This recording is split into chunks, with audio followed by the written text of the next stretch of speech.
جی تو ناظرین، آپ نے اپنے کسی جاننے والے کے بارے میں یہ تو سنا ہوگا کہ وہ گزشتہ دنوں سیر و تفریح کی غرض سے آذربائیجان کے شہر باکو گیا تھا۔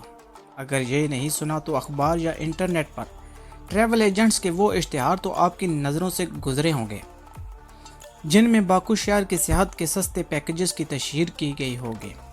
مگر حالیہ دنوں میں آذربائیجان ایک تنازع کی زد میں آ گیا ہے اور اپنے پڑوسی ملک آرمینیا سے ہونے والی اس کی جھڑپوں میں اب تک 100 کے لگ بھگ ہلاکتیں ہو چکی ہیں۔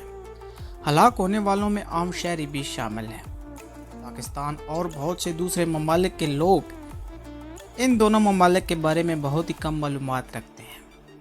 یہ ممالک کہاں واقع ہیں، ان کی تاریخ کیا ہے اور ان کے مابین ہونے والے تنازع کی نوعیت کیا ہے، آج کی ویڈیو میں ہم آپ کو اسی بارے میں معلومات فراہم کریں گے۔ تو چلیے ناظرین، بڑھتے ہیں ویڈیو میں آگے، اور ویڈیو میں آگے بڑھنے سے پہلے اگر آپ نے ہمارے چینل کو سبسکرائب نہیں کیا تو کائنڈلی ہمارے چینل کو سبسکرائب ضرور کریں اور ساتھ میں دیے گئے بیل آئیکن پر بھی ضرور کلک کریں اور کمنٹ سیکشن میں اپنی رائے کا اظہار بھی ضرور کیا کریں۔ تو چلیے ناظرین، بڑھتے ہیں ویڈیو میں آگے اور آپ کو بتاتے ہیں آذربائیجان کے بارے میں۔ تیل کے ذخائر سے مالا مال آذربائیجان بحیرہ کیسپیئن کے ایک کنارے پر مشرقی یورپ اور مغربی ایشیا کے بیچ واقع ہے۔ اس کے شمال میں روس، جنوب میں ایران اور مغرب میں آرمینیا موجود ہے۔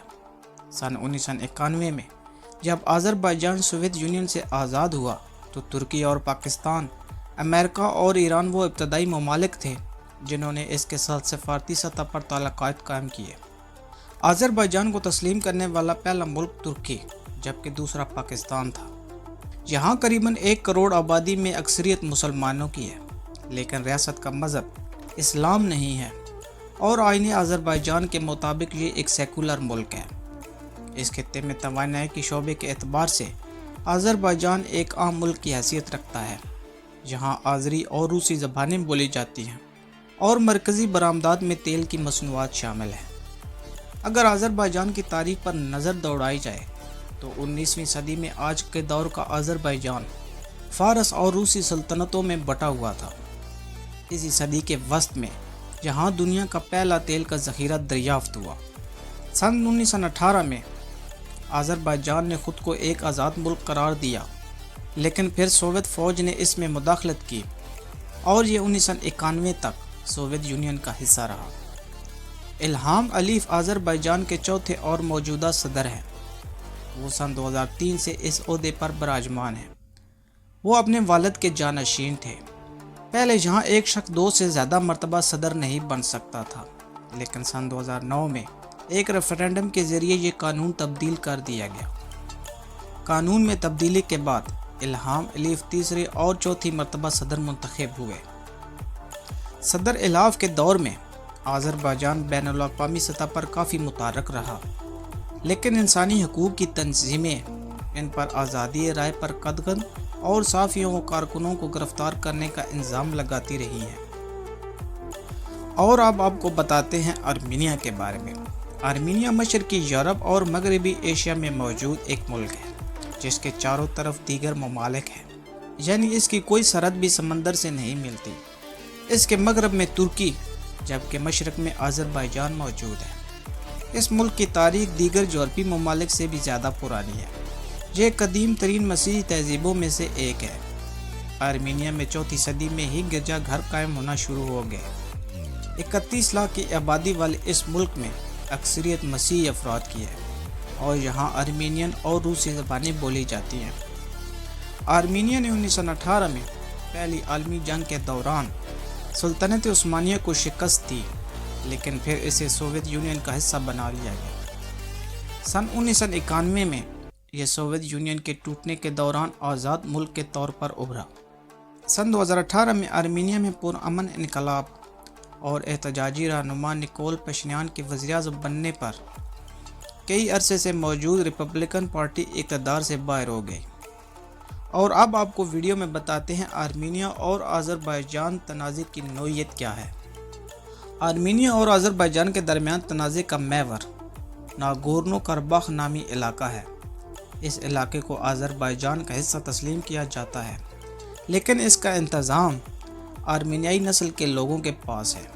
دونوں ممالک کے درمیان اس علاقے کو حاصل کرنے کے لیے 80 اور 90 کی دہائی میں خون ریز جنگیں ہو چکی ہیں۔ دونوں ممالک جنگ بندی پر اتفاق تو کر چکے ہیں لیکن کسی امن معاہدے تک نہیں پہنچ سکے۔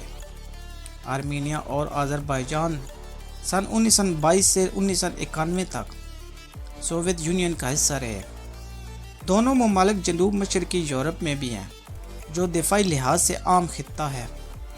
ان ممالک کی سرحدیں مغرب میں ترکی، جنوب میں ایران اور شمال میں جارجیا سے ملتی ہیں، جبکہ روس کی سرحد شمال میں آذربائیجان سے ملتی ہے۔ آرمینیا میں آبادی کی اکثریت مسیحی ہے، جبکہ تیل کی دولت سے مالا مال ملک آذربائیجان میں اکثریت مسلمانوں کی ہے۔ اس معاہدے کے نتیجے میں یہ طے ہوا کہ ناگورنو کرباخ آذربائیجان کا حصہ ہی رہے گا، لیکن اس کا حکومتی انتظام آرمینیائی نسل کے لوگوں کے پاس ہوگا جنہیں آرمینیا کی حکومت کا تعاون حاصل ہے۔ اس کے بعد سے کئی مرتبہ امن مذاکرات ہو چکے ہیں۔ سن 1992 میں بنایا گیا ایک بین الاقوامی گروپ ثالث کا کردار ادا کرتا رہا، جس میں فرانس، روس اور امریکہ کا مرکزی کردار رہا۔ تاہم ابھی تک یہ ممالک کسی امن معاہدے تک پہنچنے میں ناکام رہے۔ گزشتہ 3 دہائیوں کے دوران جھڑپوں کا سلسلہ جاری رہا۔ سن 2018 میں ان جھڑپوں میں تیزی آئی، جس کے نتیجے میں دونوں ممالک کے درجنوں فوجی ہلاک ہوئے۔ یہ تنازع اب علاقائی سیاست کی وجہ سے مزید پیچیدہ ہو گیا ہے۔ نیٹو کے رکن ملک ترکی نے 1991 میں آذربائیجان کو سب سے پہلے تسلیم کیا تھا۔ آذربائیجان کے سابق صدر حیدر علیف نے ایک مرتبہ کہا تھا کہ ہم 2 ریاستوں والی ایک قوم ہیں۔ دوسری جانب آرمینیا کے روس کے ساتھ اچھے تعلقات ہیں۔ روس کا ایک فوجی بیس بھی آرمینیا میں موجود ہے۔ اس کے علاوہ روس اور آرمینیا ایک فوجی اتحاد کا بھی حصہ ہیں، جس کا نام کولیکٹیو سیکورٹی ٹریٹی آرگنائزیشن ہے۔ گزشتہ کئی صدیوں کے دوران مسلمان اور مسیحی طاقتوں نے اس خطے پر حکمرانی کرنا چاہیے۔ اپنے تیل کے وسائل کا استعمال کرتے ہوئے آذربائیجان نے اپنی فوج کو دوبارہ تشکیل دیا اور دفاع کے لیے یہ حکومتی ترجیحات میں سے ایک ہے۔ فوج کو ناگورنو کرباخ کے دفاع کے لیے استعمال کیا جاتا ہے۔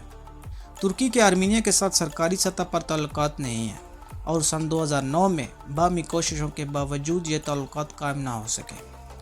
ترکی بارہا اس تنازع میں آذربائیجان کا ساتھ دیا ہے اور اب بھی یہ دے رہا ہے۔ آرمینیا اور روس ایک فوجی اتحاد کا حصہ ہیں، لیکن ماسکو نے متعدد بار دونوں ممالک میں ثالثی کی کوشش کی ہے۔